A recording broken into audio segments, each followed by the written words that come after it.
Oi, gente. Graça e paz do nosso Senhor Jesus Cristo. Tudo bem com vocês?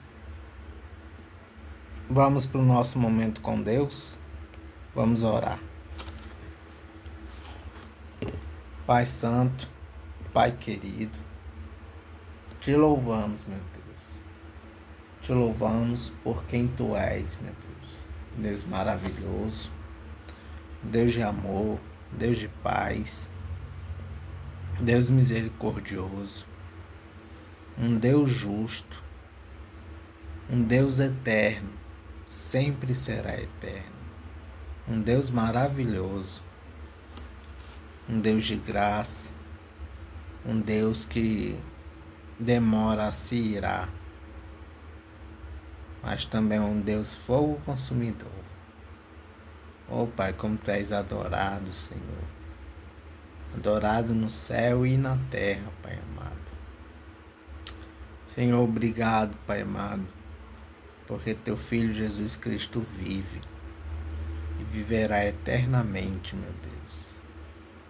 Obrigado, Senhor, porque através dele obtivemos a vida em Ti, Senhor, porque Tu és vida, Tu és vida eterna. Obrigado, Pai amado, por nos dar essa oportunidade. Obrigado por nos tirar da escravidão do pecado, Pai amado, onde já estávamos condenados, Pai. Mas Tu, com Teu amor soberano, mandou Teu Filho Jesus Cristo para sofrer tanto, Pai amado, ser tão castigado, Pai amado, humilhado. Porém, Pai amado, aquela humilhação toda teria efeito, Pai amado, porque Teu Filho não veio aqui em vão, Senhor, não veio. E teria efeito, Pai amado, que seria para nos dar a vida, e vida em abundância, Pai. Como é maravilhoso, Pai, saber que estamos reconciliados contigo, Pai amado. Saber que quando Teu Filho Jesus voltar, vamos para um lugar onde não tem mais dor, onde não tem mais maldade nenhuma, Senhor. Pelo contrário, tem vida eterna, Pai amado. Viveremos eternamente, Senhor, contigo, Pai amado, te adorando, face a face dessa vez, meu Deus. Oh, meu Deus, como é maravilhoso isso, Senhor. E esperamos ansiosamente por esse dia, Pai. Senhor, nesse momento, Pai amado, peço, Pai, que o Senhor fale conosco, Pai amado. Abra nossos ouvidos e a nossa mente, Pai amado, para saber, meu Deus, o que Tu queres da gente, Pai. Nos dê temor, sabedoria, nos dê atenção, Pai amado. Que toda distração, Senhor, possa passar longe da gente nesse momento, Pai amado. Que possamos nos concentrar apenas em Ti, Senhor. Em nome de Jesus, amém. Gente, vamos continuar o estudo que iniciamos ontem. Só recapitulando, o nome do estudo é Crucificados com Cristo. Ontem lemos o primeiro tópico, que é o título do estudo, Crucificados com Cristo. E hoje vamos ler o segundo, que o título é Libertos do Peso da Culpa. E lá em Isaías, capítulo 53,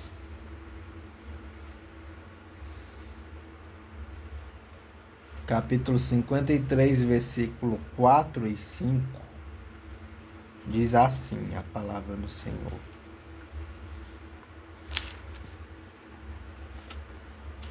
No entanto, era o nosso sofrimento que ele estava carregando. Era a nossa dor que ele estava suportando. E nós pensávamos que era por causa das suas próprias culpas que Deus estava castigando. Que Deus o estava castigando. Que Deus o estava maltratando e ferindo. Porém, ele estava sofrendo por causa dos nossos pecados.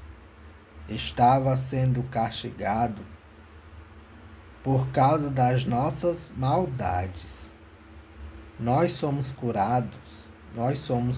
curados pelo castigo que ele sofreu. Somos sarados pelos ferimentos que ele recebeu. Amém. E o estudo nos diz assim: antes de entender o crucificado, o significado da cruz, carregamos culpas, erros e lembranças que nos aprisionam. Tentamos compensar falhas, buscando sermos aceitos por Deus através de méritos humanos. Mas ao olhar para Jesus crucificado, percebemos que ele tomou sobre si tudo aquilo que não poderíamos suportar. A cruz mudou nossa história. Amém. E nos mostra diariamente que o perdão não depende do que fazemos, mas do que Cristo já fez. O sangue de Jesus nos purifica de todo pecado. A vergonha perde a força sobre nós quando estamos focados no sacrifício de Deus. A graça substitui o medo e a liberdade nos guia a novos começos e uma nova vida nele. Agora, ao invés de vivermos tentando merecer amor, podemos viver como pessoas que já foram amadas primeiro e que agem através desse amor. Não há condenação para os que estão em Cristo. Quando entendemos verdadeiramente isso, nosso relacionamento com Deus muda. Nos aprofundamos em conhecê-lo em proximidade. Amém. É maravilhoso isso.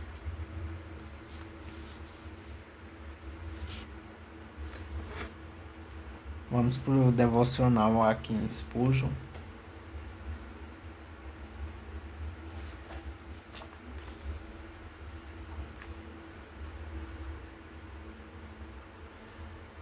A passagem de hoje é referente a Hebreus capítulo 2.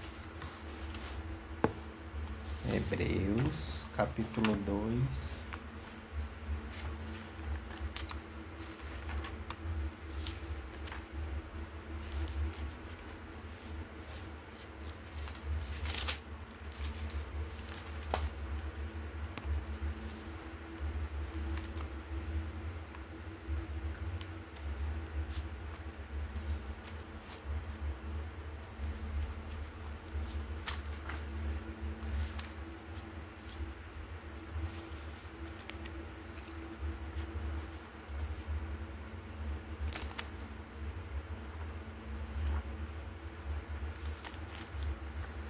Hebreus capítulo 2, versículo 14.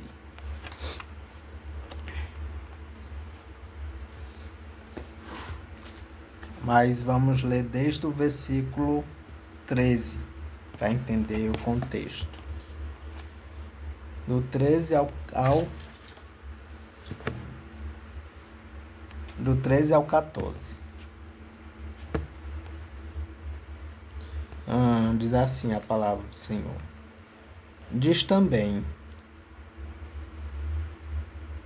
aliás, do 12 ao 14, vamos ler do 12 ao 14. Como ele diz: Ó Deus, eu falarei a respeito de ti aos meus irmãos, e te louvarei na reunião do povo. Diz também: eu confiarei nele. E diz ainda: aqui estou com os filhos que Deus me deu. Os filhos, como ele os chama, são pessoas de carne e sangue. E por isso, o próprio Jesus se tornou igual a eles, tomando parte na natureza humana deles. Ele fez isso para que, por meio da sua morte, pudesse destruir o diabo, que tem poder sobre a morte, e também para libertar os que foram escravos toda a sua vida por causa do medo da morte. Vamos ver a mensagem em Spurgeon.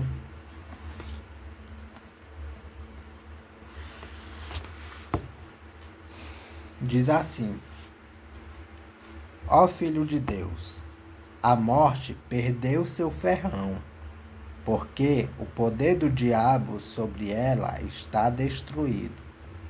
Então, pare de ter medo de morrer. Peça a graça de Deus ao Espírito Santo, para que por um conhecimento íntimo e fé firme na morte do seu Redentor, você possa ser fortalecido naquela hora temerosa. Vivendo perto da cruz do Calvário, você pode pensar na morte com prazer e recebê-la bem e com deleite intenso quando o momento chegar. É doce morrer no Senhor. É um pacto abençoado dormir em Jesus. A morte não é mais um banimento. É uma volta do exílio, um retorno para o lar de muitas mansões, onde os amados já habitam. A distância entre os espíritos glorificados no céu e os seus santos militantes na terra parece enorme, mas não é tão grande. Não estamos longe de casa. Um momento nos levará para lá. A vela do barco está esticada pelo vento. A alma é lançada sobre o abismo. Quão longe será a sua viagem? Quantos ventos cansativos devem bater sobre a vela até que ela chegue ao porto da paz? Quanto tempo aquela alma deve ser lançada sobre as ondas antes que chegue ao mar que não conhece tempestades? Ouça a resposta. Deixar o corpo e habitar com o Senhor. Deixar o corpo e habitar com o Senhor. Aquele barco acabou de partir, mas já está no céu. Ele apenas esticou sua vela e chegou lá. Como aquele barco da antiguidade sobre o mar da Galileia, uma tempestade o afundaria. Mas Jesus disse: acalma-te, emudece. E imediatamente ele chegou à terra. Não pense que um longo período se interpõe entre o instante da morte e a eternidade de glória. Quando os olhos se fecham na terra, eles se abrem no céu. Os cavalos de fogo não ficam um instante na estrada. Então, ó Filho de Deus, por que você teme morrer, vendo que por meio da morte de seu Senhor, a maldição e o ferrão da morte foram destruídos? E agora não é mais que a escada de Jacó, cuja base está na cova escura, mas o topo alcança a glória eterna. Amém.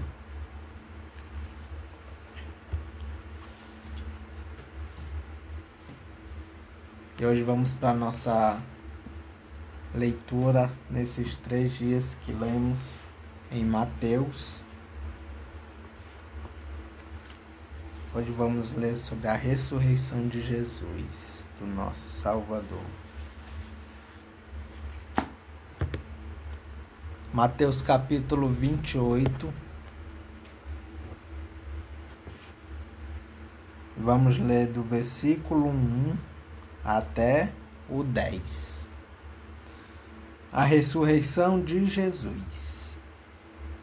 Depois do sábado, num domingo bem cedo, Maria Madalena e a outra Maria foram visitar o túmulo.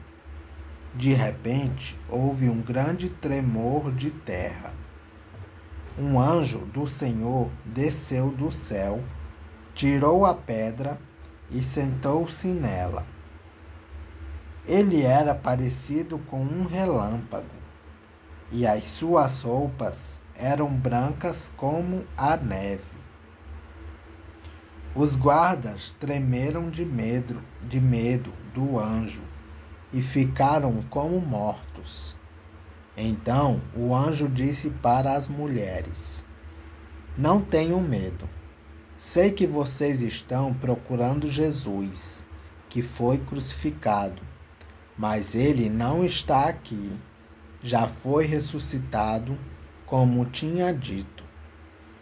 Venham ver o lugar onde ele foi posto. Agora vão depressa e digam aos discípulos dele o seguinte: ele foi ressuscitado e vai adiante de vocês para a Galileia. Lá vocês vão vê-lo.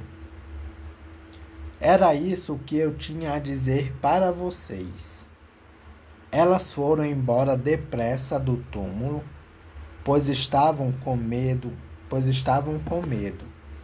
mas muito alegres. E correram para contar tudo aos discípulos. De repente, Jesus se encontrou com elas e disse: Que a paz esteja com vocês.